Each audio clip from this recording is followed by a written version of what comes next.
Today I sat down with Josh Castell, an entrepreneur and philanthropist who is deeply concerned with a number of social issues that we explore. We discuss the current state of the advertising industry and then delve into the timely topic of gun control in the wake of the Uvalde school shooting. Finally, we round out our conversation with a discussion about human trafficking. Without further ado, please enjoy my conversation with Josh Castell. Hello and welcome to the RSnake Show. Today I have with me Josh Castell. How are you, sir? I'm doing pretty good here. Happy to be here, man. Yeah, I know. Josh is a good friend of mine, and he's decided to come all the way down from Austin to Austin. So it's thank you for the hike here. It was a grueling 8-minute drive.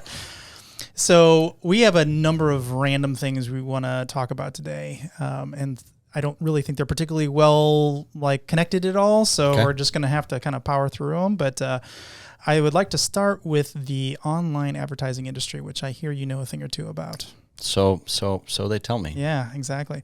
So you actually started a company at one point, not too distant past year. Yep.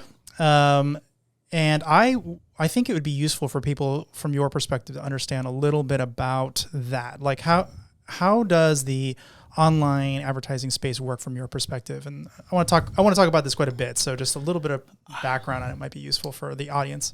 That's a very expansive question, I realize. I'll do my best to focus that in terms of just my experience, sure, right? Of course.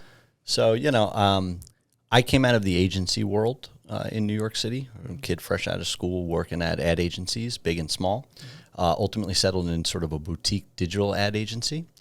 And what that basically meant was we went and we helped remember magazines, they were a thing once.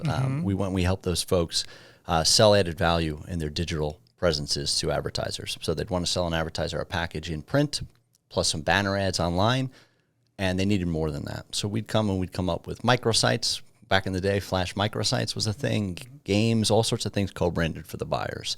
I'd come up with the ideas, I'd help them pitch the ideas, and then my firm would build what we created. And that's kind of how I cut my teeth in that world. Since then, I've gone on to be a crazy pants serial entrepreneur and doing a lot of different things in that world. Would never recommend that. Not for the faint of heart. Be ready. Be ready. What a ride. But it all worked out for me. But I actually started, believe it or not, social media was not always what it is today. And so I was the young kid with a backpack getting thrown out of boardrooms by CMOs for some very prominent companies saying, this Facebook thing, now Meta, but this Facebook thing, my daughter's on that in college. I don't get it. I don't see it as a viable communications and marketing channel for our brand. And so, I built that company, and ultimately those folks either got fired or changed their tune, right? I hope so, yeah. And we took a number of very high-profile brands across many different sectors onto social media for the very first time, created their presence, kind of made it up as we were going along and how you do this as a professional thing. Creating content and scheduling content and managing online reputation, which, wasn't really, now that's a huge industry. At the time, it was, just 8 kids in an office in New York doing that. What year was this? Crap, I'm old. I don't, this was probably about 2009, 2010, 2011 type circa that. Sure. Learned some, had a great time, had some success, but, very early on in my career, I learned some very hard lessons about who you do and do not take money from, and the difference between savvy investment and just stupid money, and the pitfalls of that. And so, we took that company as far as we could. Ultimately, I had to walk away just to get away from the people that I was in business with that were just never going to let me go. They looked at it as if they owned me and any idea I was going to have. So I got out of that. Then that took me to Puerto Rico.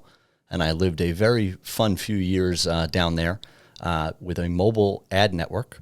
And so I'll try to explain this as best I can in terms of what the business opportunity was. You guys remember back in the day before smartphones, you would text 453 whatever to get Happy Frog ringtones and all that kind of goofy stuff and, 8-pixel wallpapers. So there was a company down there that had done that very successfully for years, the premium SMS business. They had a huge list of emails and individuals and subscribers. And, this thing called smartphones was taking over, and that business was very rapidly dying, going from extremely high revenues to nothing in a very rapid period of time.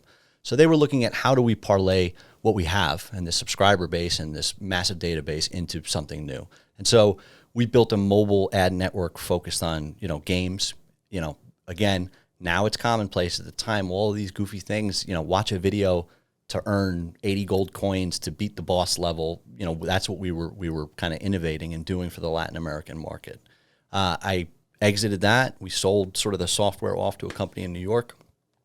I went to go run that division for them for a little while. Mm-hmm. Got out of that when they just kind of forgot about us, put us in the back corner of a room, and sorry about that. Put us in a back corner of a room and forgot, really, they weren't really, it wasn't their core business. It was just kind of like a vanity thing that they acquired.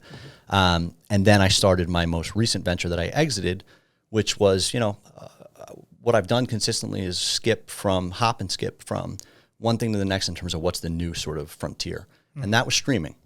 It was at the dawn of this revolution where linear over-the-air broadcast was, losing share to, as you all know, the Hulus and the Netflixes and everybody on earth with content was trying to figure out how to distribute the content on their own. But you'd be surprised at even the largest organizations you can think of. It was really kind of like a skunkworks project. It was an engineering driven, hey, look, we can create a product where we can stream our own content and control all facets of it. The business units people didn't really understand. They didn't care. They were just, money rained in on the old broadcast deals, and that's all that they wanted to do. So myself and my business partner, we had the foresight to go and essentially negotiate with some of the biggest sports leagues in the world to get exclusive access based on volume. What kind of sports leagues were you talking about? Just give me an example. Baseball, football, like what? Yeah. Baseball, basketball, hockey. Inside of their streaming app products, whatever space was being designated and left for the sale to local and regional advertisers. So not Chevy nationally, but Josh's Chevy of Central Texas, right? Sure. We went and we basically effectively found creative ways to do deals with them that gave us sort of exclusive access to that stuff. And, then we went and we partnered with all of the conglomerates that own all of the local affiliate stations to basically in each market transfer to one of them, crown one of them, the Highlander, the king per market, to have the ability to sell that inventory. Worked out good. It was a crazy ride. And I sold all but 10% interest in that. I still own a passive 10% interest in that company. But I'm about maybe a year and 3/4 ago, I completely exited the day-to-day, and now I'm just sitting back and just enjoying life. A little bit. We'll get to that in a minute. So tell me how it works from the perspective of, let's say I'm some advertiser who wants to, let's say I am trying to sell some trucks or something. How do I go from I want trucks being sold through an online presence to that actually happening? What's the entire process? So it's a very fragmented space, right? And there's not one answer to that. There's any number of different agencies at different levels, local, in New York, that could manage that for you. And then they can subcontract any number of other different entities that specialize in one type of advertising over another, one digital channel over another. You have your social, you have your search, you have your video, you have so on and so forth, your podcast stuff. And or there are some brands that do that internally, and those are some of the more successful ones, in my opinion. Your Targets, as an example, who I don't have a professional relationship with. I'm just props to those guys, and your Whataburgers that basically manage all of that with a truly internal team.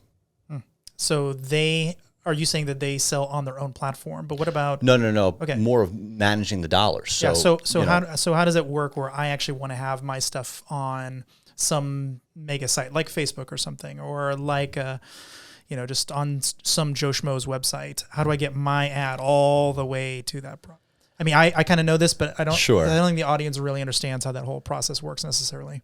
So in a perfect world, and right, in theory, how all this stuff began would be, if it's a premium site, if it's somebody with a reputable name, in an ideal world, there's human beings speaking to each other, and you're buying that stuff directly from those folks. Hey, this is our website. We're ESPN. And if you want to advertise on here and you want to get ad space on here, there's an ESPN sales rep who you're going to deal with, right?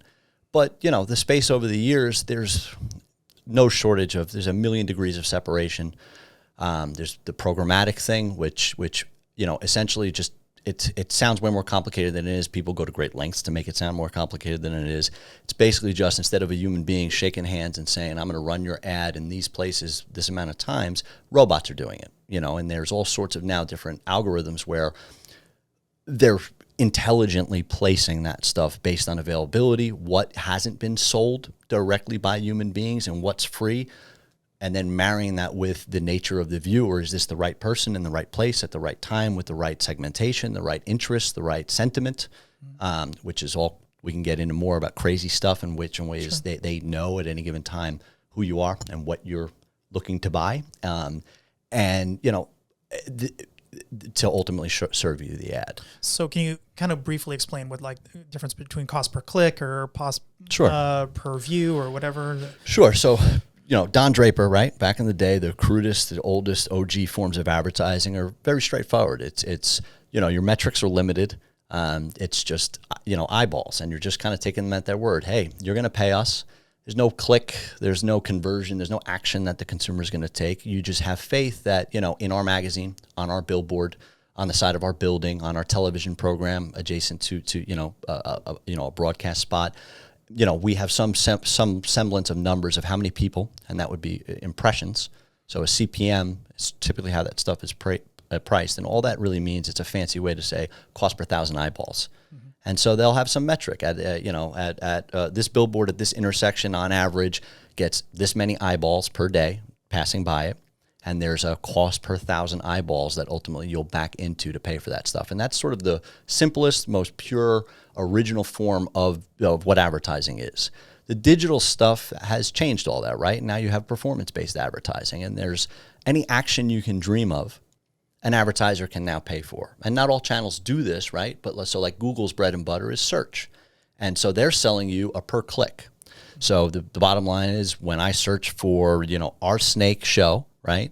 If you want to make sure, now you should organically just be at the top of the list, but if you wanted to pay to play, you would pay every time they featured you and I clicked on you, you would pay for that conversion. Sure. And so now that logic, that mentality, right, extends into anything you can dream of. There's cost per call, where folks are trying to drive folks to call a phone number based on a digital ad or a broadcast ad, and they have all these different ways of tracking and knowing where that call came from, and they're only paying when they get a call. There's cost per conversion, cost per action, where credit card companies only are interested, insurance companies, in paying when they get a form filled out on a website that's applying for a new card or to be contacted for an insurance quote, and that's the metric that they want to pay for.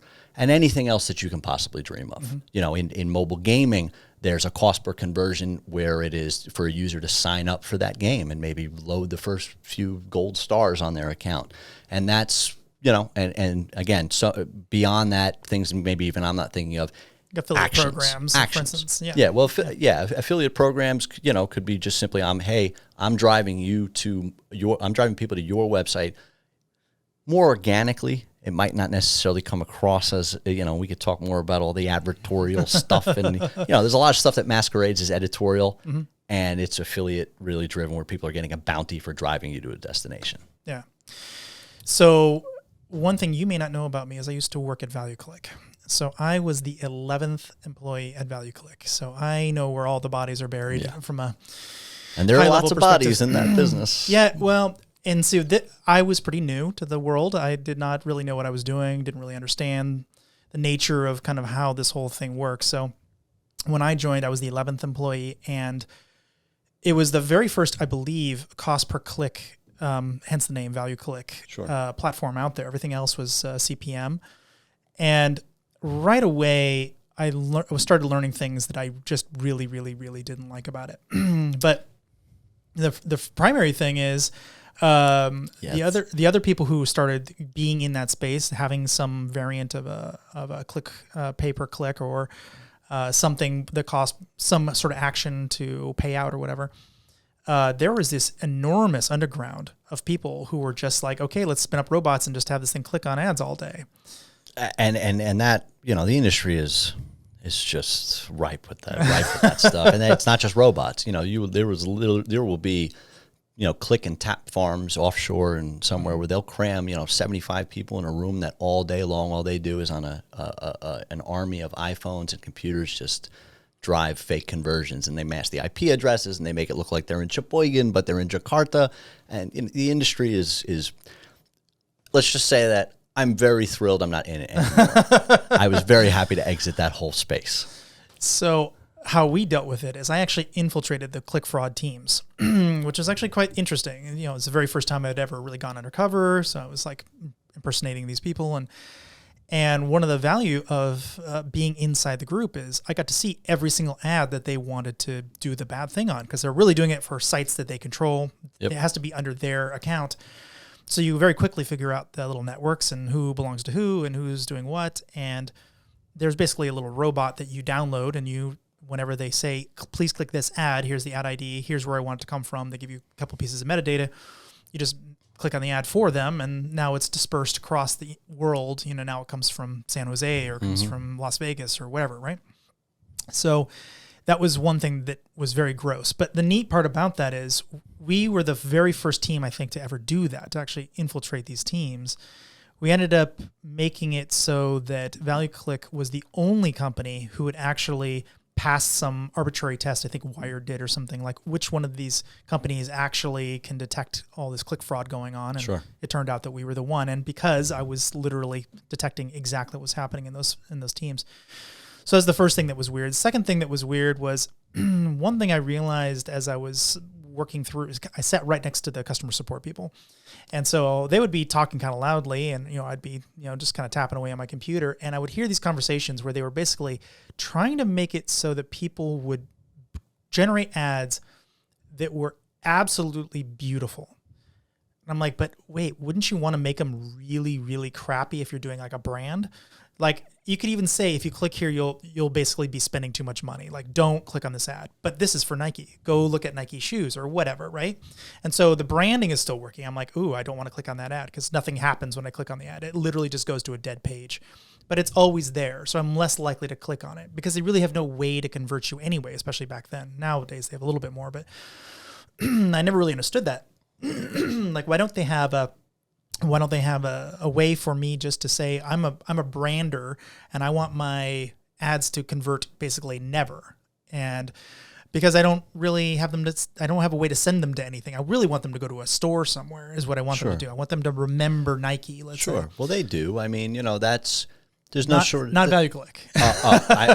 The industry, the landscape at large. Sure. I mean, brand awareness campaigns are left and right. I mean, you know, and that was typically my last business, right? So, you know, we didn't have to. When you're talking about the most premium sports leagues in the world, it's like, you know, we're not interested in your conversions. You want to get in front of this audience that is highly coveted, and there's 85 different ways that they've calculated, you know, what their net worth is and what their interests are and what their real value is to you as an advertiser. It's simply back to sort of the Don Draper days. If you want to get in front of them, here's what the eyeballs cost. Period. Don't ask us to convert anything. But I think all of those models, whether it's cost per click, CPM, I think they're all the same problem, but just flipped. Okay, so now I am CPM.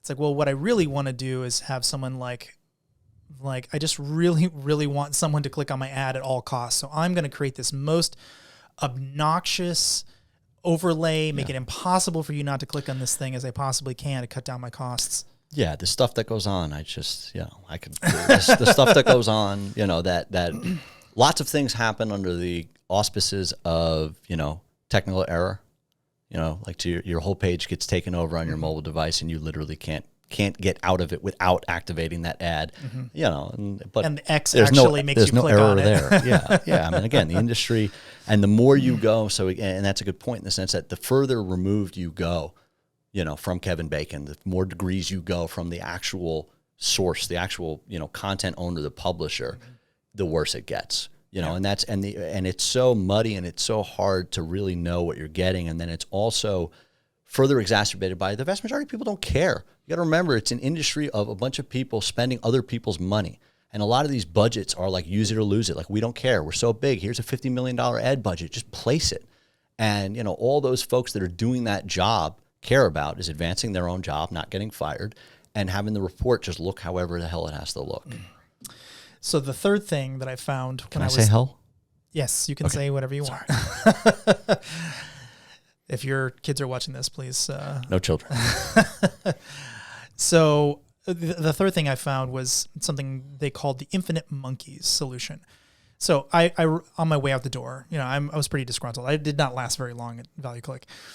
I just didn't agree with the aesthetic at all of what we were actually accomplishing there. But on the way, you're naming them over and over again. Well, I mean, now they're bought by Doublecheck. Now they're part of Google, and Google knows exactly what I feel about Google.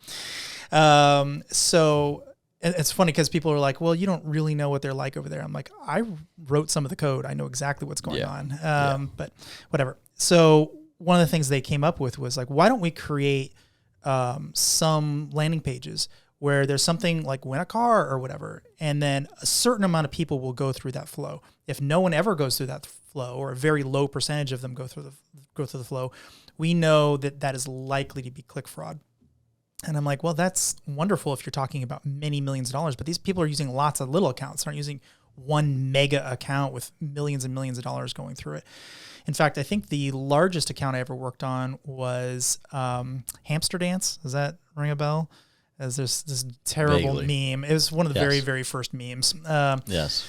And we were looking at this site and we're like, this has got to be fraud. It's got to be. There's nothing on this site other than hamsters dancing and this really terrible song. Like it's absolutely fraud. And sure enough, it was actually legitimate. And they were making, about $1 million a year, $1.5 million a year, something like that.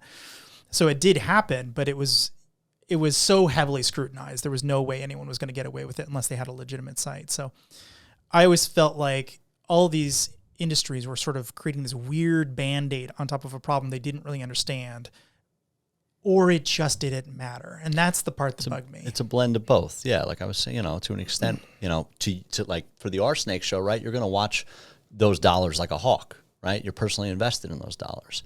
Once you get to these giant brands and then, an agency that's subcontracting another agency that's subcontracting a programmatic exchange that's, there's not a lot of personal investment in what's actually going. Yeah, so that's a very good point. Where it's actually going. I think that's one of my problems with the fidelity of ads. I mean, let's say I say I'm going to put such and such ads on my website because I trust them. They're a brand I've heard of. They're a reputable company. That's not the ad necessarily you're going to end up with on your website. They're going to resell the ad space. They're going to resell it again, and so on and so on. Yeah, and it's yes. We've actually encountered some insanely bad malvertising. So like it will actually detect the fact that you're on this particular web page, which means you're past authentication. Yep. So you've logged in, now you're on this page, a social media platform, and then it'll start doing these terrible things to you, but it'll only do it once. And so if you ever go back there or try to get anyone else to go there, no bueno, it doesn't happen. Nothing occurs. And that takes a lot of work to design that kind of stuff. If you have a very large screen, it'll never happen. You got to have a tiny little screen because they know that you're not a security person. All that person. Engineering talent was going to things that mattered. Absolutely. Yes. So one of the reasons I came out to Austin was a company called Odometry. I think it was called Click Forensics at the time. Had me come out. They wanted me to put my brain into a computer basically and find out ways to identify this stuff programmatically. And very quickly, they realized that a huge chunk of the people who were advertising, huge chunk of them, or putting ads on their websites were getting defrauded, and so badly that the numbers that Google representing weren't even a small fraction of the actual amount of fraud going through the systems. And I remember one story, they went to some conference or something, and they stood up and they gave their numbers or whatever, and Google was like refuting their numbers and saying, oh, the real number is whatever it is, 5% or something. Sure. And one of the people in the audience stood up, and very large company, and they're like, are you saying that the amount of fraud on the entire internet represents just my company alone? Because that's how much fraud I see. I mean, there's many double digits of Anybody fraud. Who really knows. Like, and whether we're talking about ad fraud or we're talking about, the drastically perverse ways that companies inflate, active user numbers and subscriber numbers. I mean, look at the saga right now with Mr. Musk and Twitter, which, I'm on Team Elon all day. It's all, we all know. I mean, I challenge anybody out there, if you want to taste that, just try to cancel your Facebook, which I turned all that crap off, and I encourage all of you to. Years ago, I just have a LinkedIn for Professional, but I am completely off of social media. But try right now today to deactivate your Facebook. And watch what an arduous, again, technical error driven, 8 layers of confirmation. You have to call a real person before they will actually truly fully deactivate your account, like what that process is. And so all of these platforms, streaming services, you remember the WWE scandal with inflating their subscriber numbers, to inflate their stock price. Anybody in this industry knows. It's just a question of being muzzled because your livelihood depends on it. It's an industry driven by bullshit. You're not allowed to say that. I probably shouldn't be talking like this, but, no, you're allowed to say that's the truth. The truth is that it's an industry really that is, and that's not to say there are some really good folks. There are some really good individual analysts, some very smart people, and companies that do that if you will engage them, will find those bodies and do a phenomenal job at auditing this stuff. And there are some reputable companies that do that themselves. I mean, my former company, our ad ops director came from that. And that's what his own company was doing. And now he's our ad ops director, and we pride ourselves on no fraud. And that's why we were successful. It's, straight up, you're buying a baseball game, you're getting a baseball game, you know where it's going, we're showing you where it's going, and there's none of that BS. That's very meaningful, actually, because otherwise, what are you really paying for? You're paying this huge premium for garbage. But I mean, again, like, you have to seek those people out. You have to want to do that. And the truth is that a lot of the people that are responsible for spending the money and reporting on it aren't that motivated to do that, right? For many, many reasons. So I didn't actually intend to do this at one point. I actually decloaked a huge amount of fraud, totally by accident. Sure. So I wanted to do an analysis very similar to what you were saying about the 8 levels of hell you have to go through to turn off or off Facebook or whatever. Yeah. Quite similarly, there's a similar 8 levels of hell you have to go through to turn on things like do not track in the browser, which doesn't really do much. It's not really a meaningful thing, but you feel good about it. Yeah, a lot of people do. Oh, hey, look, I'm safe now. Yes, exactly. So I was always kind of curious, like the utilization of it and like adoption of it, because it was designed to fail. It was designed by the ad industry to fail, but it is, depending on the browser, it is much more complicated to get there in certain browsers than other browsers. Like Chrome, they make it very difficult. Absolutely. I think it's over 8 clicks. I think it's 9 clicks, or was at the time anyway. And so they may have completely got rid of it by now because it's just so failed. But at the time, it was very, very far down. I think Firefox was like 5. I forget what the different ones were, but they were all different numbers. And from there, I was really trying to do an analysis of the UI itself, and that was a very simple way to detect this, right? Yeah. Like how. Yeah, there's no reason it should come together that way. Right. This is not an accident, people. These are active decisions, but many corporate overlords and stakeholders actively, deliberately creating that UI and that process that is frustrating and obtuse. Yep. So I reached out to a buddy of mine who owns an ad network, and I said, okay, I want your logs. Like, just give me everything, right? Just do it. And he's a friend of mine. So he said, sure, it's me. So he said, sure. And I was looking at these logs, and I realized that for some reason, Chrome was astronomically high. Of all the ones that it would be that you would see that on, it should have been the lowest by a good long margin. It's an exponential drop off, so they should have been like basically 0%. And I realized that's just how much fraud they have.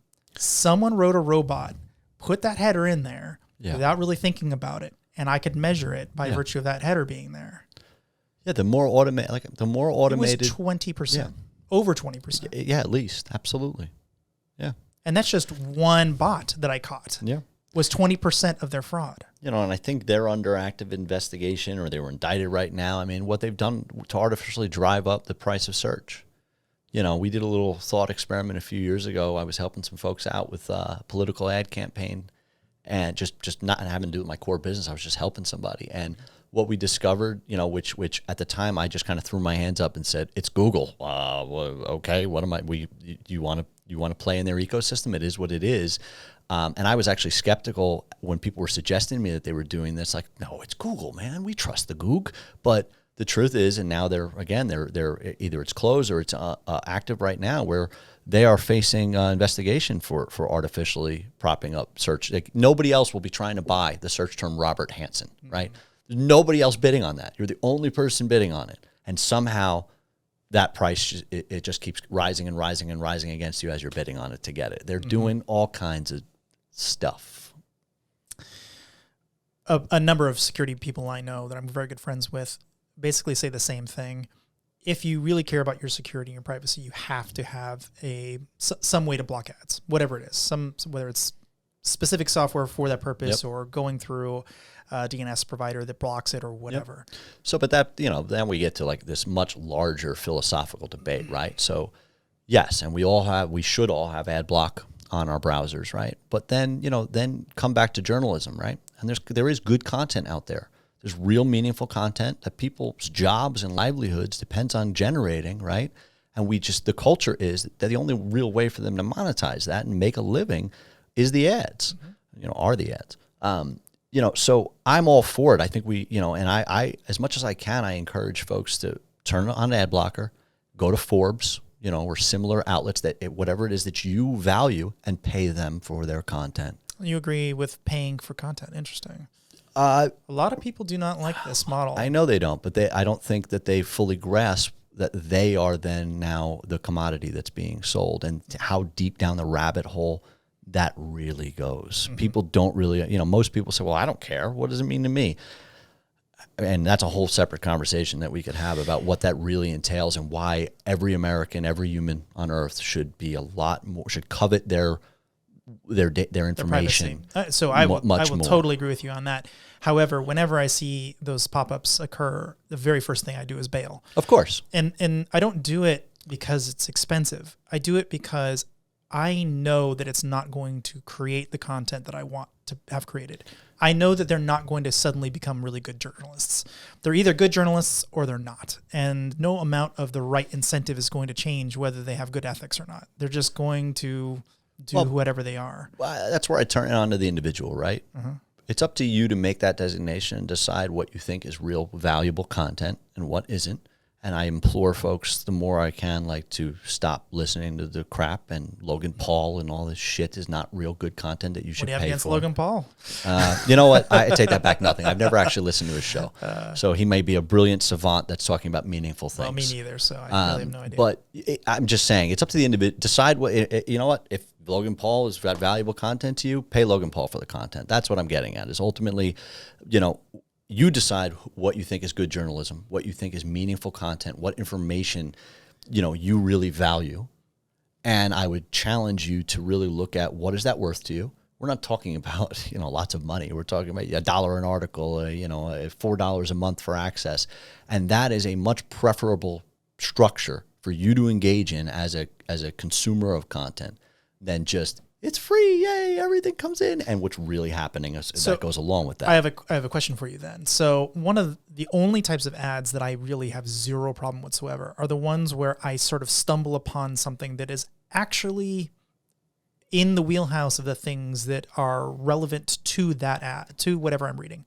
Sure. So let's say I'm reading something about science or whatever. It's like, well, would you, if you're interested in science, there's this very specific science thing for kids, let's say, that you could buy in for Christmas, or there's this really great book by this amazing author about this topic or whatever. Like that, the really topical ads, I actually don't have that much of a problem with. Sure. Because it's not taking me out of the frame of reference. I'm already there. I'm already interested in what's going on. It's endemic. Yeah, I agree with that. But that is, I think, where we started in this crazy But it's nothing world. like that anymore. Exactly. Where that's so far gone. We're so far removed from that. I was actually going through some old photos. I was trying to search for something, and I found this picture I took of some article about some guy who'd murdered his wife, and the ad was, "Are you into open relationships?" And like, it's so and then opposite. how about just the unauthorized surveillance? I think most people at this point have experienced it, and You will be speaking in your own home. We are having a conversation. I'm not on the web. I'm not inputting text into a browser. I'm just having a conversation. Next thing I know, on my mobile device and my desktop, based on what I was talking about to someone else, there's contextual ads being served to me. And that's occurring even if you thought you turned off Samsung TV's listening and Alexa's listening and Google even, and with little to no explanation about what's really happening there? How is that happening? I thought I turned this off. There is no way to turn it off. There's some pretty crazy tech out there where they can actually beacon using ultrasonic sound. So even an air gap machine that's like, let's say it's in your bedroom and nothing ever goes in or out of that room other than you and that one computer, as long as it's loud enough and another machine in another room can pick it up, it'll know exactly what's going on in that other room. Yeah. And so again, like, this is pervasive. It's a violation. And it has deeper consequences than I think most of us really care to realize. So Elon says, or is alluding at least, that the fraud on the amount of spam accounts on beyond a shadow of a doubt, are somewhere between 20 and 30%. Maybe more. Maybe fucking half of it. Maybe more. I don't trust them at all. Me neither. So my day, it's been many years removed, but when I was back in the day, doing the social media thing, and I was an evangelist. I mean, they flew me out to the Facebook because I was helping bring brands on and get them more users, and I was part of the problem, if you will. But I remember a metric that was very, very, very shocking that we knew, and I'm sure, it's obviously not the exact same, but just to put it in perspective, in those days, it was something not necessarily about fake accounts, but it was something like 92% of all, don't quote these exact numbers, but something staggering like that. If you're interested, go Google it and you can get the specific numbers. Don't, yeah. Bing it. Yeah. But it was something no like, love for Yandex. For what? Yandex, the Russian search engine. Oh yeah. I'm on there all day. It was something like 92% of all the content came from like 5% of accounts. The vast majority of the content was simply reshares of content generated from this very, very small cabal of accounts. And it may look a little different today, but it can't be materially different from that. Sure. And I think, there's a reason why he is who he is. And a lot of people, he's a divisive figure. I'm typically a fan of a lot of what he says and does. And I think this was masterfully engineered. The way that he did this to bring this to the forefront of the common American's mind of how full of shit these companies are and what they're doing. And all of them are. It's not just that. All of them. Again, I said anybody in this industry, no, everybody's full of shit. I mean, that's a show we should do. Just everybody everywhere is full of shit. And we should just take different topics and just rip them apart and let people bring stuff to us and dissect it and show, because the average American really doesn't understand how full of shit everybody is. No, they do not. And it's kind of a shame. So I think we need to change the topic a little bit now, because I think you're doing something even more interesting these days. Why don't you tell us a little bit about your current endeavor here, Doublecheck? I think the audience will. Sure. So, in my new life, I'm trying to do kind of purpose-driven things. I'm trying to create a little bit of value, right? Real value. Yankee boy, left New York, came down to Texas. Best thing I ever did, but I guess. Welcome to Texas. Yes. I've been here since 2017. I'm an Austinite, but stop coming, people. Just us. And I kind of immerse myself in all things gun culture, right? I'm a pretty big advocate of the right to self-determination, which is really what the Second Amendment is all about, right? Is not surrendering to the bosom of the state to say that, you can't take care of yourself or your family, right? So I believe in that, right? But growing up in New York, New Jersey, right, it's antithetical, right? You're talking about places where you have to satisfy a threshold that says, you tried to run away from an attacker before you applied force to, it's ludicrous stuff. And so I immersed myself in it, and as we know, there's this ongoing pervasive debate and controversy in this country about that topic. And so the best way to understand it really is to immerse yourself in it and understand what's going on. So I've gotten pretty ingrained in that world, right, and learned a lot. And it got me thinking, about looking at these issues and coming from what I come from, right, our whole conversation now, how is it that when I want to sell you an ad, when I want to target you to buy a product, my engineering team and all of the different mechanisms, I can hone in on your specific sentiment and interests and personality type at any given time for that purpose and take your temperature really. But when it comes to procuring firearms, we apply sort of no such logic. And, the word background check is thrown around a lot. It's really a misnomer. Very few people really understand what they're talking about. There is no such thing. Once you walk someone who's never bought a gun before, what the current process is, just so we can talk about that. Well, so that varies from state to state in terms of how long it takes, waiting period, certain criteria, whether or not your local sheriff may also scrutinize you, or your local police department, maybe who you're applying to. And in certain jurisdictions, you go to your local police department to get a permit to purchase in the first place, or a permit to own, or a permit to carry.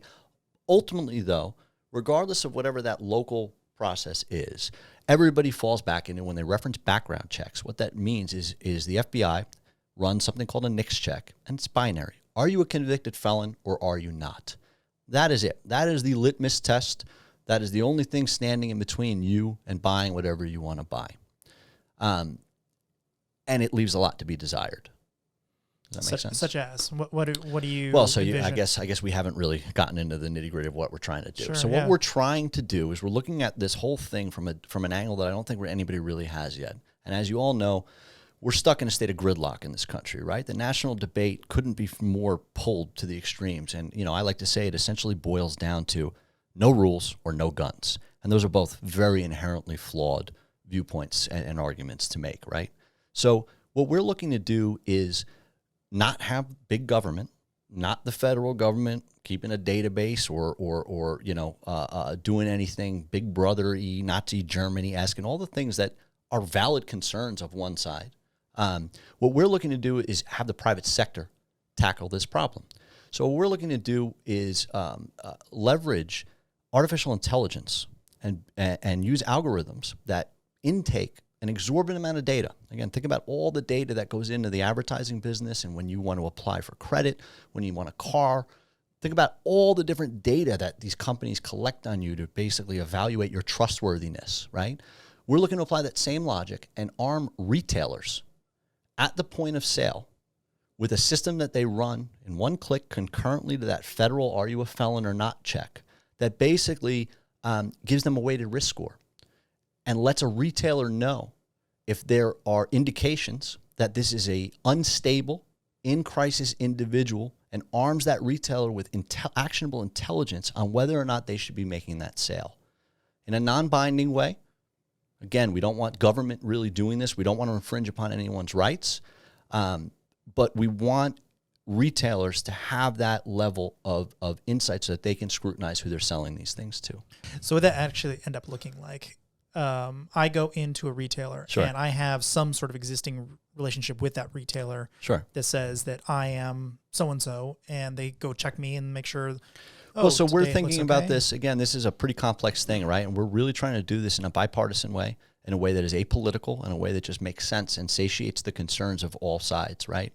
And sanity, common sense, right? It's about time that we brought some of this and united people.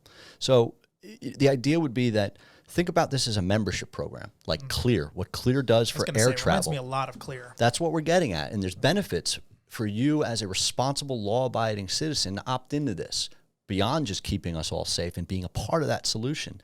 We're working on programs where, in conjunction with the federal government, with the ATF and the FBI, who are woefully understaffed to deal with this issue, right? The ATF is like a 400-person agency, right? Where you are rewarded for this opt-in. So, people might not know, but when it comes to buying certain special items, what's designated as a short-barreled rifle, a suppressor, which is not, for assassins it's, a valid thing for hunting or defense, why go deaf? Those items take an exorbitantly long time for you to apply for and get cleared to buy. Like over 6 months, even like 8 months or plus.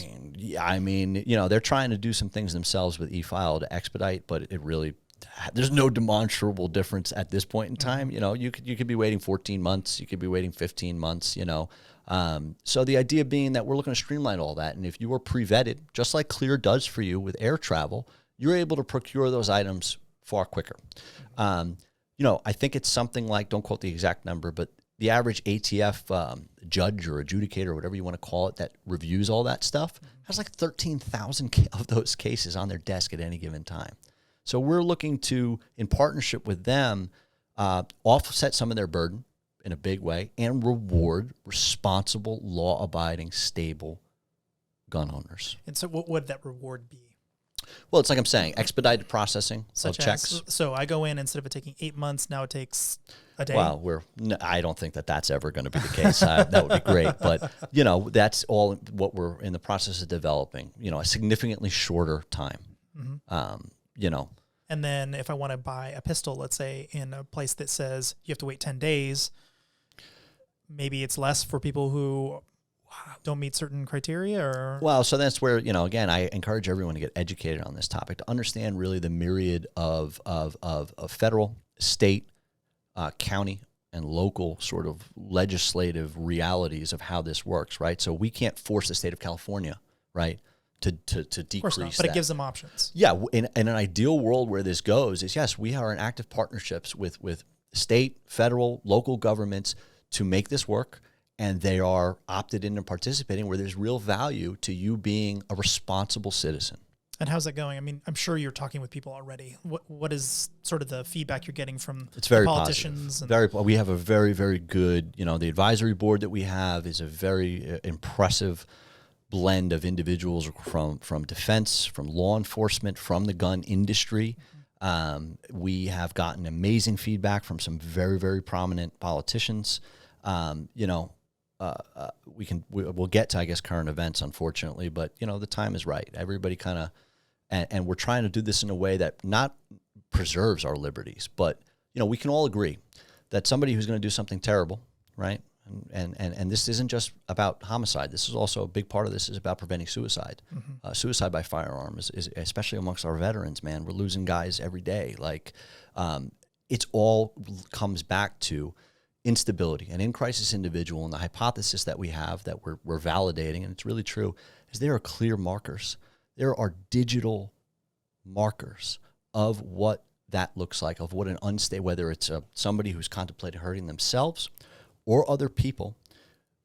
That's something that we can absolutely algorithmically detect. Yeah, let's go into that. So what is an example of something you might be able to detect? Is it just someone posting a lot of guns, or is it somebody who's... So there's no bad analogy or whatever, but there's no silver bullet, right? So for this to work, like any machine learning AI sort of endeavor, right? Mm-hmm. It's about ingesting as much information as is humanly possible, or non-humanly possible, and it's a convergence of factors, and the thing is constantly learning, and we're feeding in all sorts of profiles of existing folks that have done things, so it knows. And what I'd say is, it's not enough necessarily to just be consuming and posting questionable content, but let's just say, and we're talking about thousands upon thousands of data points across the public record, financial data, criminal data, and then web and dark web activity. It's a convergence of those things. And you already have access to a lot of this data. Yes, we have. Yeah, absolutely. So I've partnered with a fantastic company called ClearForce on this initiative. This is a joint venture between my organization and theirs, my company and theirs. And that's, their data partner. That's already what they do all day. They do very similar risk analysis manifested in different ways for the private sector and for the defense sector. So this is kind of like, in my view, low-hanging fruit in terms of, I have all this data. We just have to build the algorithm and build the dashboard in the front end to make it actionable, which is exactly what we're doing. But so back to sort of the how, the secret sauce, and sort of a real-world application of how that could work would be, say that an individual is under immense financial stress.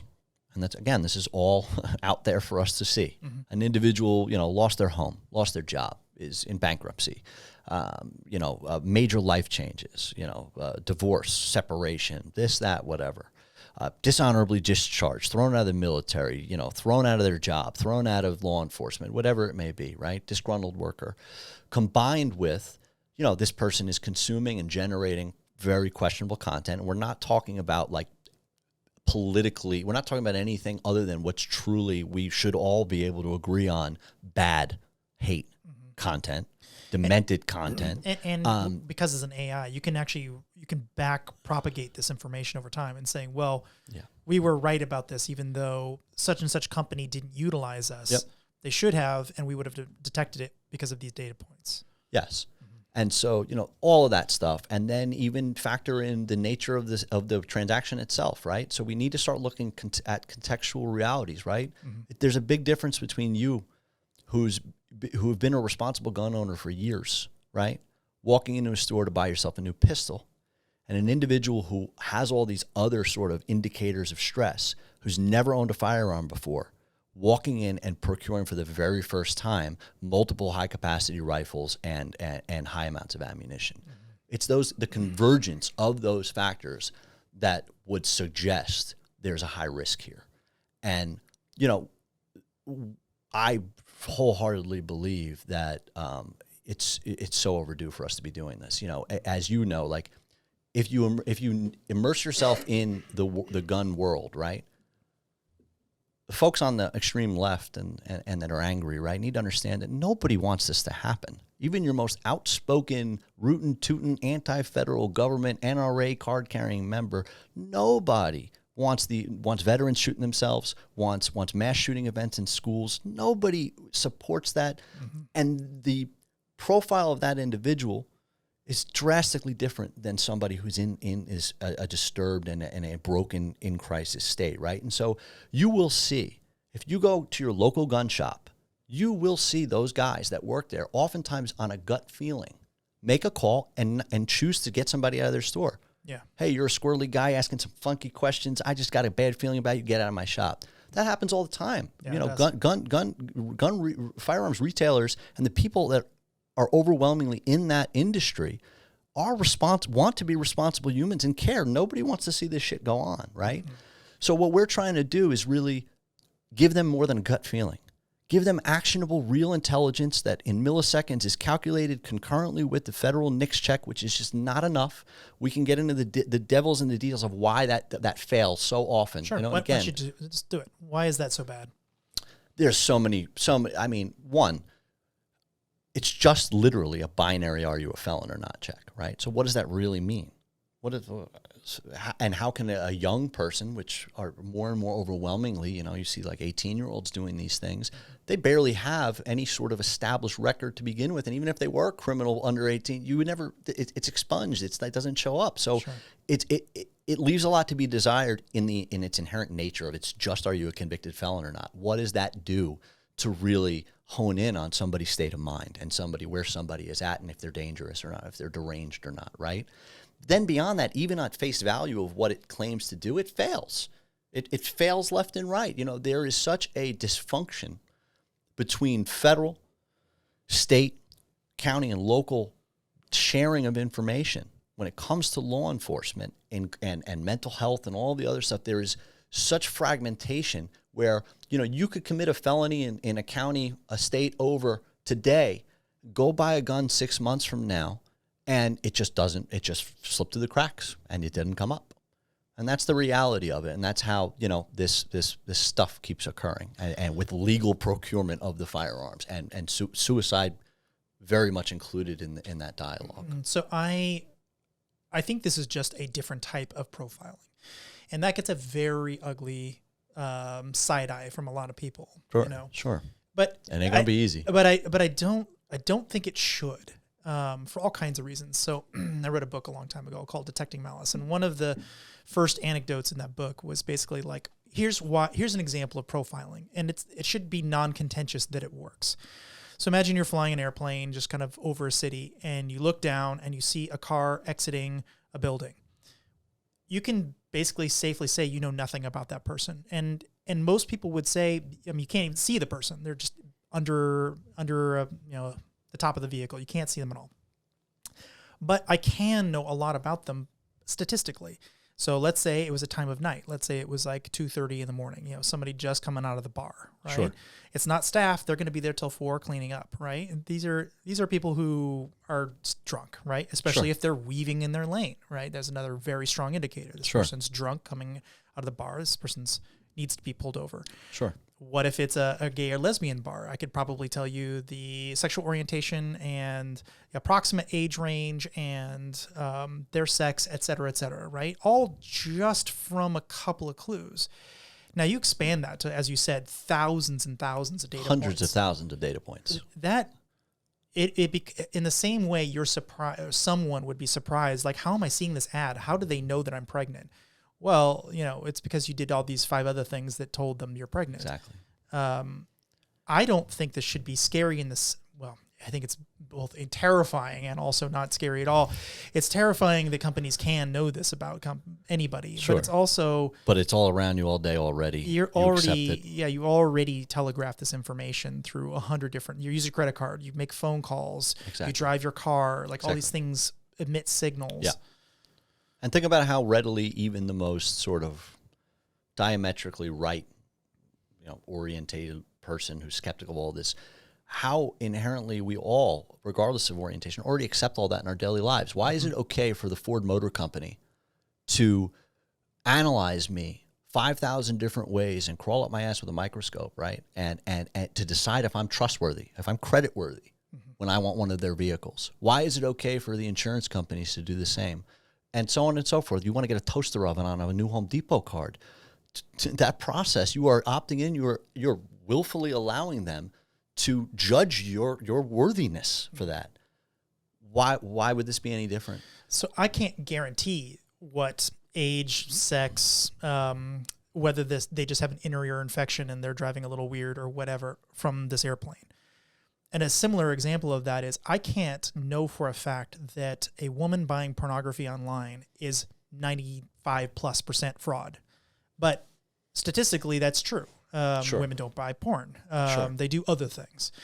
But the credit card companies know that the one day that they decline something because it's got some woman's name on there, they're just, all hell's going to break loose. So they have to let a certain amount of fraud through.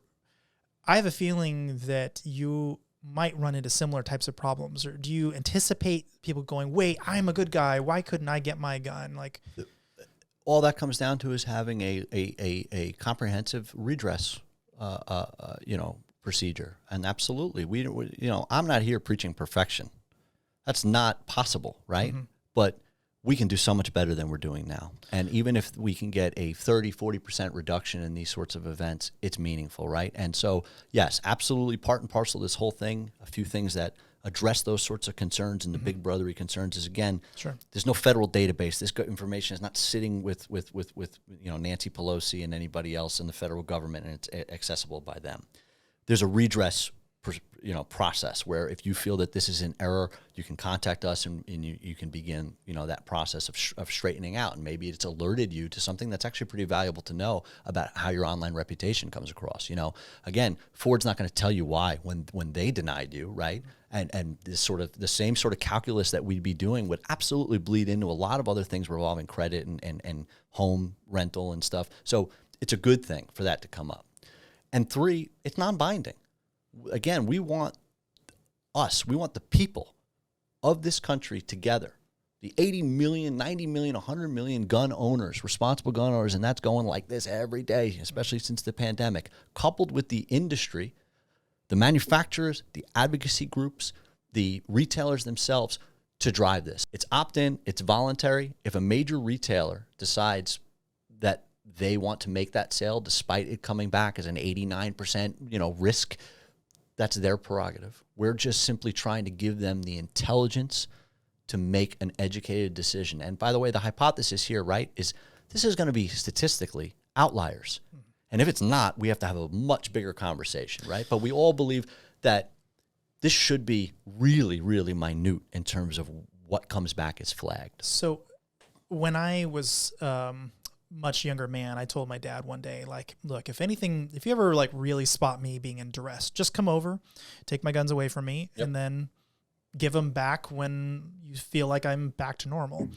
And so during my divorce, he probably waited 2 weeks after everything started, the shit hit the fan. And he's like, should I come over? And I'm like, Dad, it's too late. I mean, this is 2 weeks have gone by. You should have come over, and now Sure. now I'm fine. But like at the time, yeah, maybe, right? That would have been a good idea. Maybe. I mean, obviously nothing happened. I'm here alive, and Well, no catastrophe. Yes, thank you for that. Yes, exactly. But at the same time, I know that a couple of extra things gone wrong, and who knows, right? That's the kind of frail state someone is in those precarious moments. Exactly, and that's what we're looking, and we believe wholeheartedly that you can detect that. There are clear and present markers of that, and then we can. And by the way, it's not just one sided, like, hey, you're a mental patient, get out of here. There's a whole nother layer to this of when those risk deploying mental health outreach, of whether it's a veteran, partnership with the VA in terms of. Okay, so pause that for a second, because I definitely want to talk about that too. Sure. But one of the things I want to point out is you can also change your mind. So one day it's like, no, sir, like you're not a good place. But then again, a couple of weeks later or a month later, and they're fine and things are back to normal. And it's like, okay, now it's you're in a better position. Perhaps, but I would certainly make an argument that the types of acts that we're talking about here are not the people driven to those things. These are not that's not getting turned around in a few weeks. Somebody's not going from that place. I was using my own example, but But let's say they did get some help, and it's like, okay, I've got my life in order. Sure.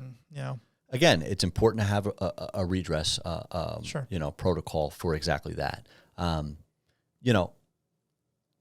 Yeah. Absolutely. So go back to what you're saying there. What was I saying? So about veteran outreach, like after I think after the bad thing happens and they're like, no, you're blocked. That seems like a great opportunity to instruct them on. Until you do something horrible, we want to help you too, right? Until you choose to be a monster, right? You're in distress person who can be helped, right? And you know how to contact them now that they're a part of the system. Exactly. And the idea would be that they would be opting into that at the point of sale in running the check, right? And so now we have their permission. And again, if it's like, for example, Clear Force is already doing fantastic work with the VA hospital with the VA in this regard, in the sense that I didn't know this. In general, the VA's protocol for outreach, right, to check up on our guys and gals, is time-based. I had no idea. It's really that crude. It's, 6 months has gone by. It's time for a caseworker or somebody to check up on you. How you doing? It's not need-based. It's not based on what's actually contextually happening with that person.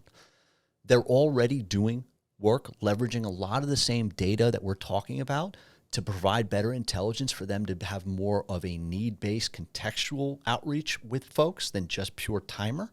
This is an extension of that. So in that example, yes, we'd kick that referral out to the VA and they would immediately outreach. We're working through partnerships with a number of other organizations for not veterans same thing, for mental health outreach. We have a mental health crisis in this country.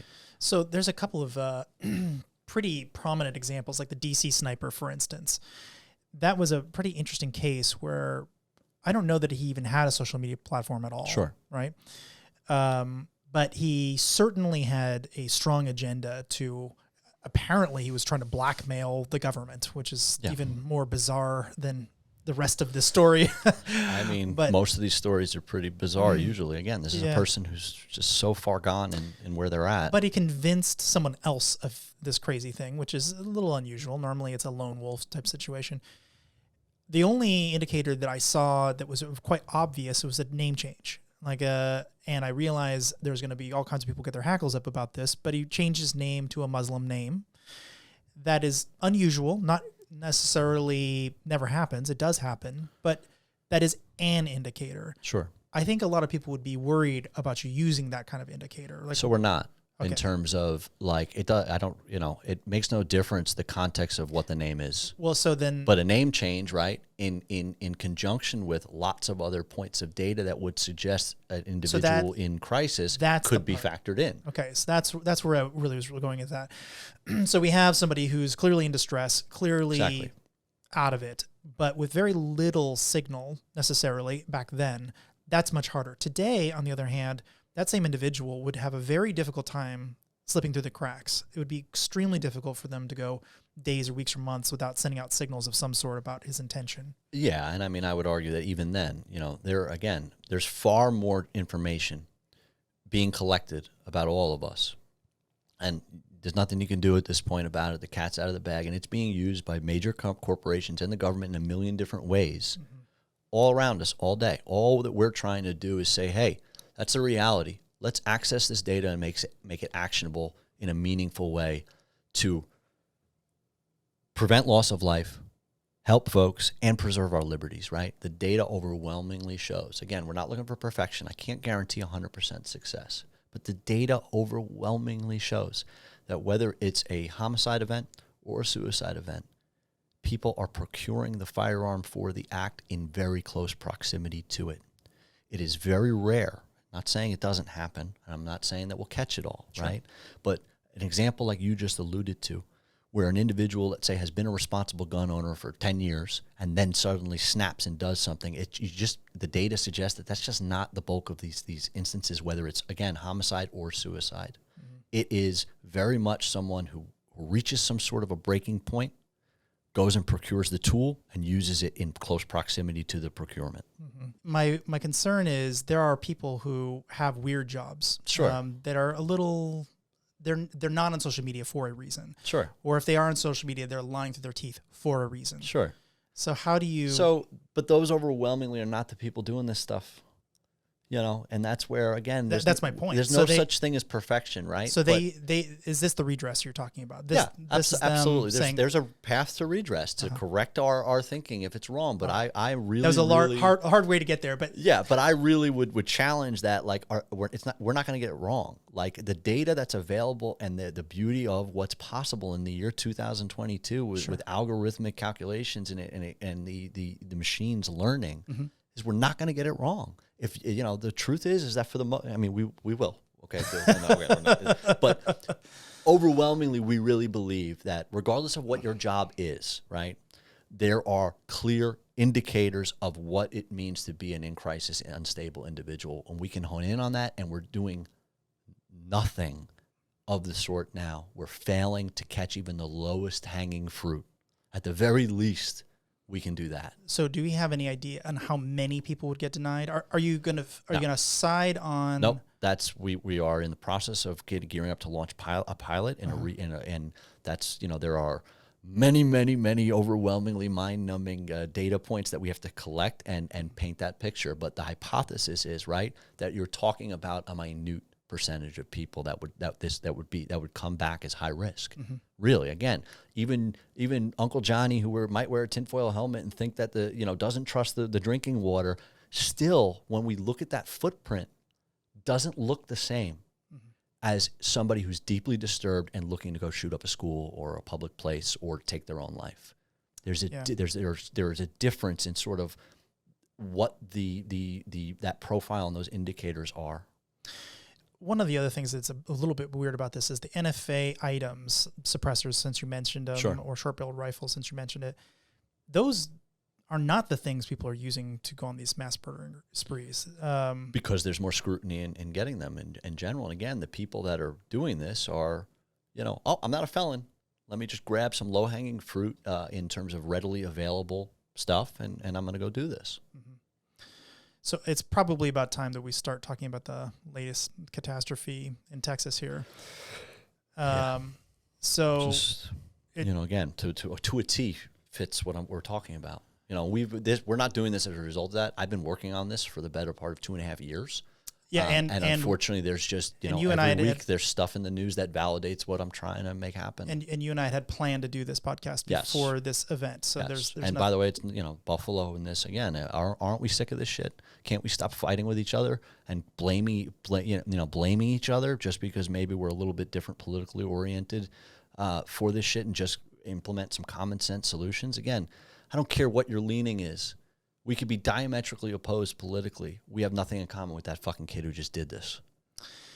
I don't, anybody can be, I'm not, but you know what I'm getting at. Like, we all want to catch that person in a net. We all want to stop this. I have a lot of people that I'm friends with on all sides of the political spectrum. And one of them, who I would normally call just like dead moderate, like right in the center, although he does definitely stray on both sides for different political issues. Good. That means he's an independent thinker. That's what I like. That's what more people should be doing. Yeah, but just to give you all the way one side or just the to give you some context. And also he has guns. So this might be a bit of a surprise about what he said. He's like, I would basically give up every gun I had if I could stop all this. And so therefore we should. not like. And so my retort to him, and my retort to many people who have these sort of similar knee-jerk reactions is, okay, which specific common sense legislation do you mean? I'm not referring to you, but to him, because he has something in mind when he's saying that. And usually when I say that, they usually spout off one or two random things that they've heard, and usually those things have massive negative consequences. Sure. So, for instance, if you stop someone who's 18 years old, or someone who's just out on their own for the first time from having a weapon, now they don't have a way to protect themselves in their home. Are you saying that young people don't have a disproportionate amount of crime committed against them when they're living in an apartment complex in their first place? Of course, that's where a huge amount of the crime happens. And so I really like this individual. So I bothered to try to get into his head a little bit. And really it came down to one thing, I think, that finally quelled the conversation. It really came down to, it's like, well, fine, let's just not do anything. And I'm like, no, there is a space between doing nothing. That's where we're at today. You're the space between doing nothing and taking all guns. Trying to look at the ideals and values of everybody in the equation. We're a country, despite everybody wanting to say that we're not, and we're on the verge of civil war. I don't want to buy into any of that shit. And we are one people, and we have a lot more in common than we think, and we can fix this. But if you were to try to go with your, let's say, 400 ATF agents, I've heard numbers higher than that, but let's say 2,000 ATF agents, and try to take every gun, it's a ludicrous proposition. And it also, listen, stupid. I wish that we lived in utopia. I really do, right? And if we were in a utopian society and there was no such thing as massive amounts of illicit serial number scratched off weapons flowing in from Turkey and Brazil and God knows where, and cartels owning both sides of the border and doing what they're doing, and lawlessness in Chicago and here and there, if that wasn't the reality, and you could tell me that there are no guns, there are really no guns, no need, I'm all for it. But, I wish. That's not the world we live in. That's not the world we're ever going to live in. That is so antithetical to human nature. And it's very easy for people in gilded towers who have armed security to pontificate and want the average American who, is proudly sitting on their own piece of dirt to give up their ability to defend that piece of dirt and defend their families, again, while they have armed security guards. And really that's so perverse in what they're saying is that basically only a certain demographic of people have enough value to have the right to self-determination and defend themselves. So that's bullshit. One of the pieces of information that came out, and I don't know if this is true or not, so take it with a grain of salt if this turns out to not be true, but there was something like a 44-minute wait before they went in. So the cops were outside, corralling people, getting them away, et cetera, creating a perimeter, and then 44 minutes later, they went in. And so who knows how many people might have died within that time span. Maybe none, but maybe a lot, right? I think this is one of those self-determination things that you were talking about early on. Like, I'm a guy who wants to rush into the bad thing and go fix it, right? I don't want to wait around for 44 minutes to create a proper perimeter. That's just not my personality. When it turns out that many people were killed, I think probably very likely in that 44-minute time period, that's not going to bode well for the police department, but it bodes even less well for people who would say, well, just the cops are the ones should have the guns, or even worse, the cops shouldn't have guns and we should defund the police and we should get rid of all guns. What you basically just said is, I want to have a very disarmed, very passive population who are ruled by criminals. There's just no way that that's going to work in the American society. Look, regardless of what political orientation you are, you should be equally as worried about tyranny. It's a real thing, about the erosion of democracy. And, if you're on the left and you're afraid of Trump and the threat that he may be to democracy, or you're on the right and you view Nancy Pelosi as a threat, either way, it's very, very, very bad. You don't strike me as particularly right-wing at all.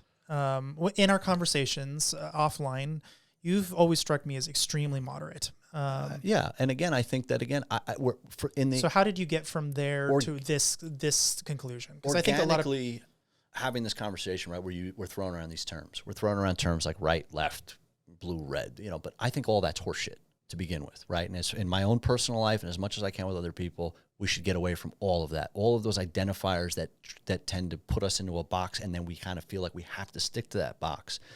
Get away from it. Analyze issues on their own merits. fuck politics, care about policy, and look at each thing on its own and formulate your opinion. And you're going to probably find, if you do that, that you are so far from straight down any column or another. And that's just where I am. And so, when we have discussions, we've kind of, I'd say on a scale of 1 to 10, maybe I'm a 6 or a 7 more typically, again, I hate using these words, but what you would consider conservative, but that's what I think where all of us should be, not where I'm at, but in terms of, again, issue by issue, analyze it look at the merits and come up with, if we sat down, we can come up with smart solutions to things if we can get away from these preconceived tribal ideas of who we are and what box we should fit in. See, I really like this idea quite a bit. If you can't afford to be a part of the system, you can still get a rifle or pistol or whatever. There's nothing stopping you. It's a little bit more onerous, but whatever, you can still get one. What I've seen, like another sort of similar thing I've heard people talk about is people should have insurance for their gun before they're allowed to have a gun. I do. So, I do too. I highly recommend it. USCCA. Yeah, I really, really, truly believe that everyone who owns a firearm should get training and should have insurance. I agree completely, and should have a biometric, safe have by the bedside. Yeah, absolutely. yeah. I think every responsible American should have a 9mm pistol in a biometrically sealed safe and be trained. That is all an extra cost to owning a gun, but I think it's worth having it. Yep.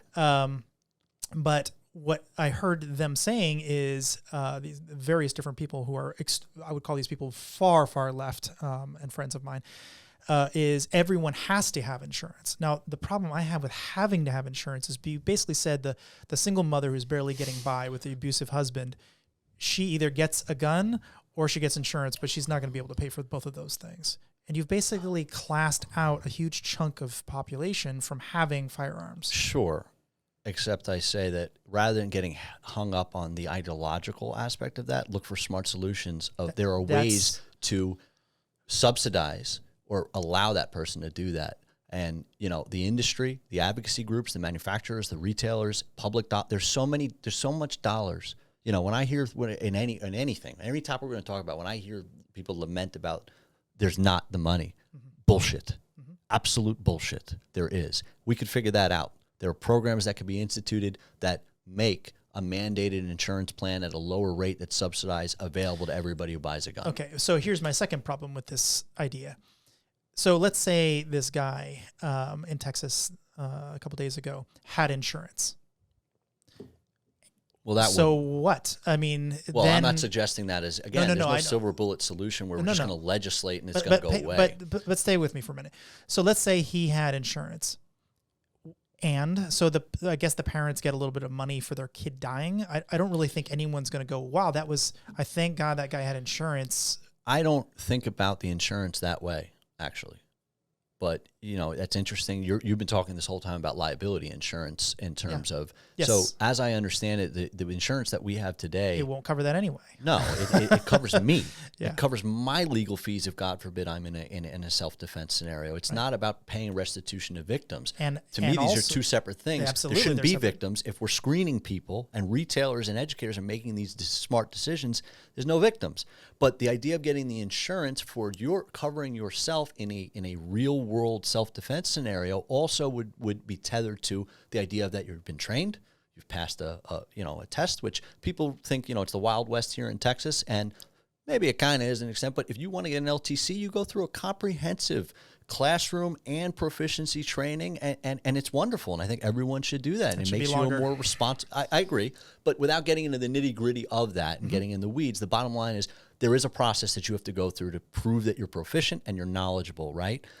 That would be part and parcel to having the insurance coverage. Mm-hmm. I'm all for all these smart things. Yeah, and it's good for the industry. Sell us more products. Sell us stuff. Cut out the outliers that shouldn't have anything. Sell them nothing and sell the rest of us tons of shit. Can't wait to buy it. Mm-hmm. It's financially sound, right? And that's the other thing I wanted to talk about the decision path of, people would say, you're going to ask a private enterprise to deny themselves revenue? Yeah. It's meaningless. How much money do they have to? Daniel Defense is now going to have to spend untold sums of money on fighting these insane lawsuits that are going to be brought against them as if they're responsible. What it costs the industry, the manufacturers, the advocacy groups, the retailers, when these events happen, what they have to spend on legal, on lobbying, it dwarfs what they would lose by denying these statistical outliers of sales. And by the way, further sweetening the deal is our whole structure is they get a cash reward. We directly reward them if they do decide to deny a high-risk sale, and we want them as advocates. So the retailers, the NRA, the advocacy groups, we want them in affiliate fashion driving people in our program. We're going to pay them a generous percentage, a bounty on every membership that they drive. This really needs to be a movement. This is really like capitalism solving a capitalistic I believe that problem. The private sector can do this, and we can do it, and we can make money doing it, and we can make a real difference. So what about just pure criminal behavior as opposed to people trying to shoot themselves? Do you have a plan for that? What do you mean? So somebody who wants to go rob a liquor store. Or, well, those guys aren't buying legal guns. By and large, those guys are they're doing not straw buying man guns legally, sales, for instance. If that, but most of that activity is that's what I was talking about before. If somebody could create a comprehensive plan to get all of the illicit weapons off the street and out of the hands of the gangs and the criminals, I would be open to a conversation of maybe not no arms, but a lesser degree of armament. Right? It's just not. It's not possible. And the folks that are robbing a liquor store are not doing it with a lawfully obtained gun, whereas these mass shooting events, they are. Mm-hmm. They absolutely are. And we're just letting it happen, and they're falling through the cracks. That's a good point. And I challenge anyone who says that they can remove all the guns from bad guys to just remove the drugs first. It's a fool's errand. Just start with drugs. It's absurd. If you can do the drugs, then I'll believe you about the guns, and then I'll believe you about taking all guns. It's just, there's so many, it just seems like people aren't logically thinking through this at all. And you have to understand why that is. I do. Like, as much as I might disagree with somebody that's on a soapbox trying to tell us that we all should just, why do you need a gun? You shouldn't be armed at all because I just live in New York City, which, by the way, is wildly unsafe now and terrible, but I feel that I'm okay surrendering sort of to the state to care for me. I don't agree with that person at all. Mm-hmm. But I think we need to make an effort to understand those emotions, and nobody's bad. Like, nobody in this, and granted, there are some folks that are all about attention and virtue signaling, and fuck those people on both sides. Fuck the people that are doing political theater on both sides and all that. The vast majority of us on both sides that are outraged, there's real, sympathetic, emotional drivers behind that, and we should just be having conversations. Those folks that don't know anything about guns should come on down to Texas, should go to Montana, see how more than half of the rest of the country lives, and why in the way that they live, being armed, right, and feeding yourself and so on and so forth is valid and has a real place. They should get familiar with it. They're going to find that, guess what? Most of those people are wonderful people, and you like them and you want them as your neighbor, right? And vice versa.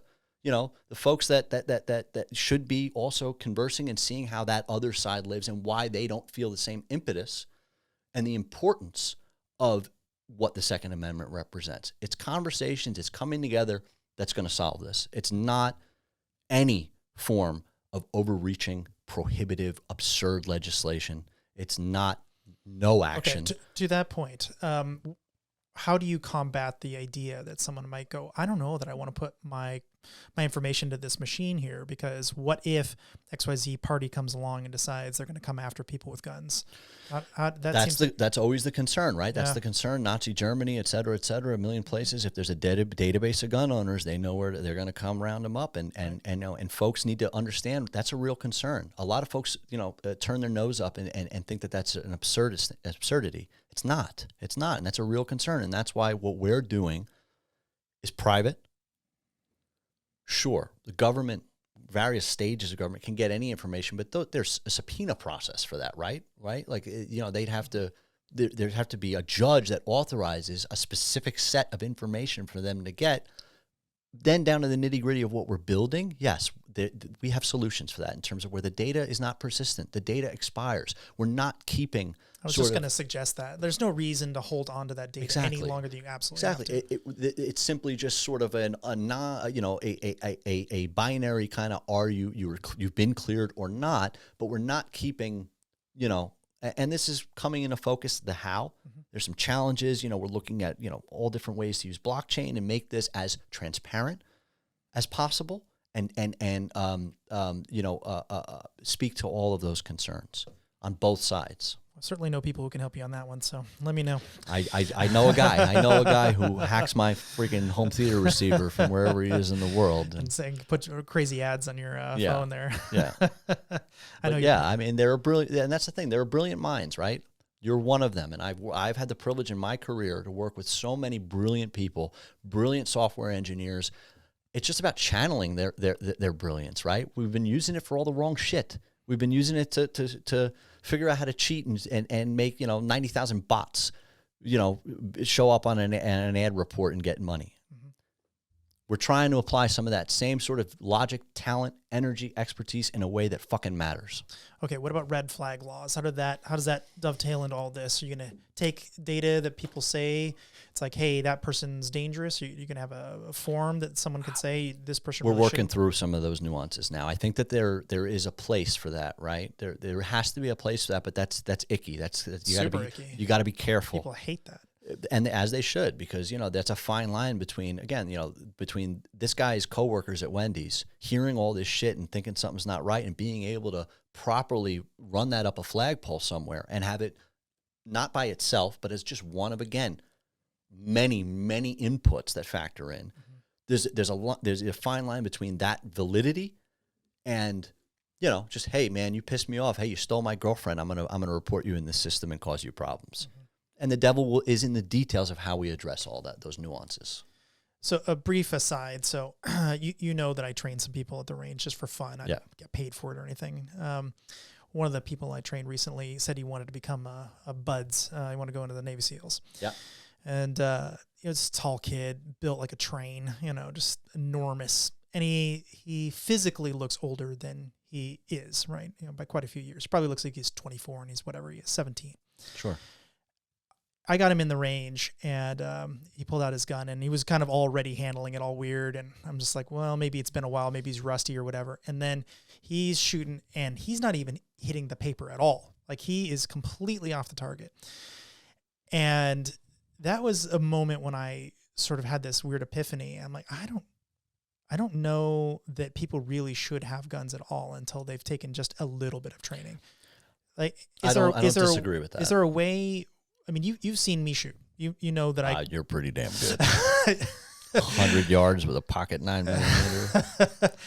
I feel like that is probably too far, right? That what capability, shooting the way I shoot, is probably too much training for the bare minimum. But there should be something. You shouldn't be missing the paper completely. I agree. And I think you look at our state's LTC process, right?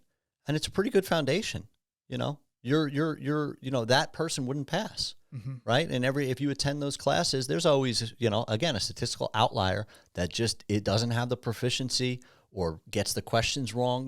When I took mine, there were some yahoos in there that were asking questions that were just like, can I shoot someone then? Can I shoot someone then? Can I shoot someone then? You're not passing, right? You failed the academic portion of it, even if you shot well. I think that we can certainly have a very healthy, constructive dialogue about expanding on that. Okay, so that's a great idea then. So what about the LTC gives you some sort of baseline? Well, this person's actually done this level of training. And what if there's additional training where they can upload it and say, well, here's all these different academies I went to, et cetera, and get them all part of this network. Is that...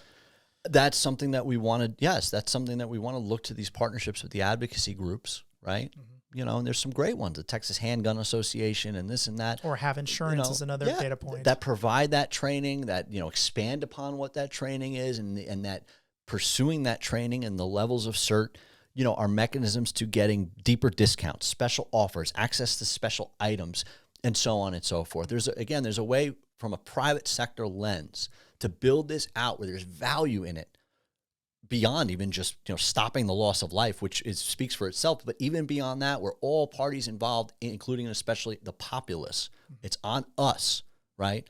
There's value. There's a reason. We get something out of this by opting in to say we're doing our part to stop this shit. Awesome. Okay, I want to change the topic a little bit. There's so much stuff I want to talk to you about. So, hold on. There was something I want to say, but I had a brain fart yet again. But okay, let's move on, I guess. I I wanted to talk a little bit about the Austin 20. So, which is now the Texas 20. Has it changed? We have morphed into, it's too big for just Austin. We're going all Texas, baby. Okay, great. So I first learned about it through our mutual friend Penn Parrish, who was just on the podcast actually. Who we love. Yeah, he's a great guy. We love you, Penn. Yep. Big props. And so you did something really interesting the other day. Will you tell us what you decided to donate to the cause? I mean, do I? Yeah, do I have to? Yeah, you do. Come on.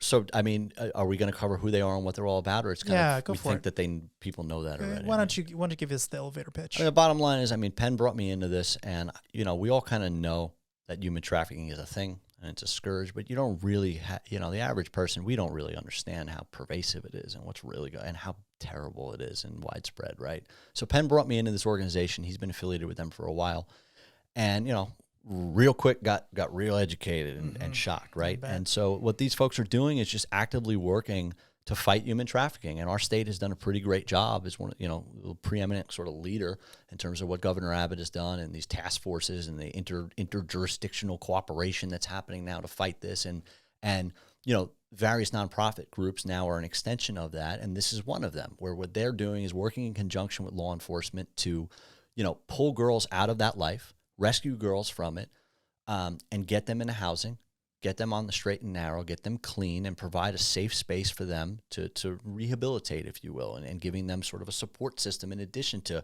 housing and clothing and counseling, and addressing the deep, unbelievable trauma that these girls have. And so I'm super proud to be a part of this organization. And I guess what you're getting at, what you want me, I joined their executive board. We're doing a lot of exciting things, but what I was so moved by the stories that I heard at that lunch, and that I had just bought a property that I was going to Airbnb, and instead I put it up for this cause, and it's going to be in honor of my mother. We're going to call it Cheryl's house.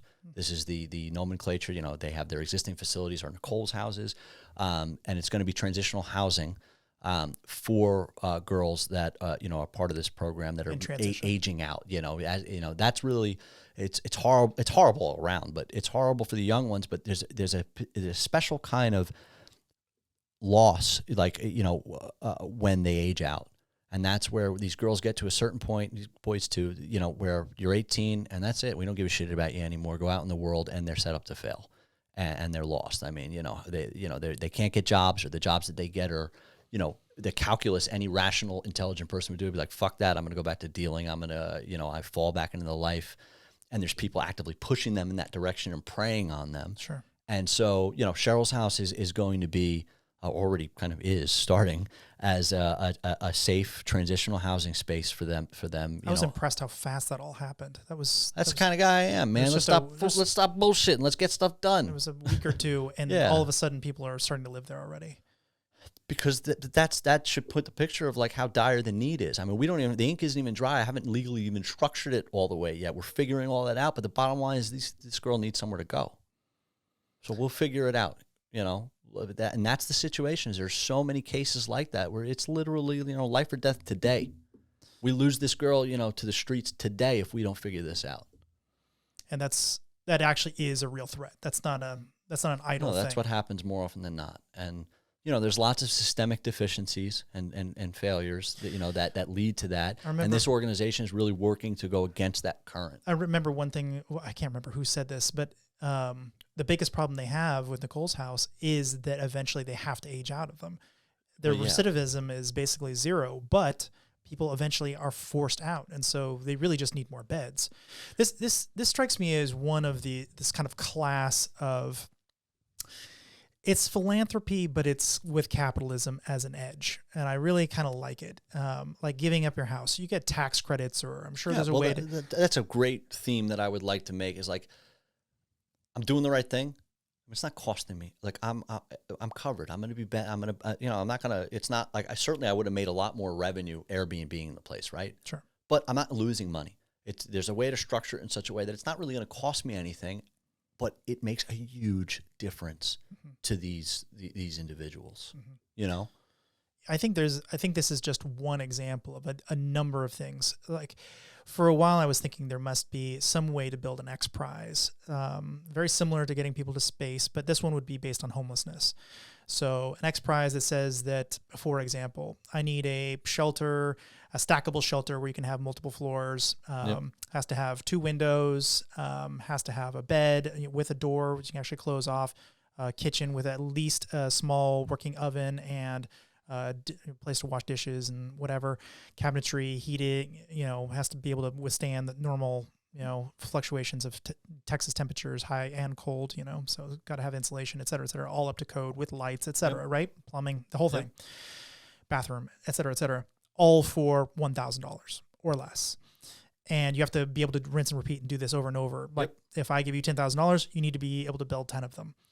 Not necessarily final cost, but your cost should be that. Sure.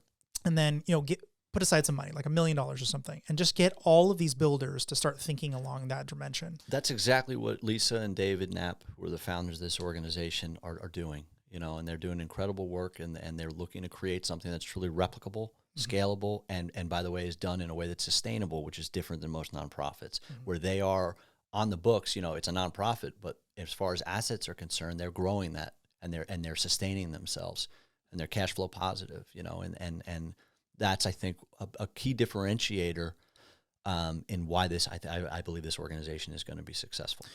So let's say somebody out there is listening and they're like, oh, I've got a, mother-in-law's that's just nothing's happening over there. Can I donate part of my thing? Or I've got a rental property that's kind of sitting there idle. But you don't even have to donate it, in the sense that, again, what I'm getting, you can maintain ownership and one day sell that property and have a nice return. But there's a structure where you can still leverage that piece of real estate for this purpose and change some lives. So how do they get in touch? And I would highly encourage you to do it. How do they get in touch with now Texas 20, I guess? I don't want to give out my contact info. Just put your phone number out there. It's great. Yeah, sure. Yeah. After everything else we just talked about, oh boy. Look up the Texas 20, and the organization is so rapidly coming together and growing over just the past few years that I don't even know exactly what materials are out there, but if you look us up, you can find it, and there are channels from which to contact. Okay. And how do they find out more about Doublecheck? Are you ready to? You don't yet. So I was reticent to even be here and talk about it. We've been in stealth by design. Well, we just cracked it open. Now the whole world knows about it. What we're doing. Start challenging the way that you think is what I would say. I encourage people to have conversations with people that don't necessarily think like you, and think about what I'm suggesting.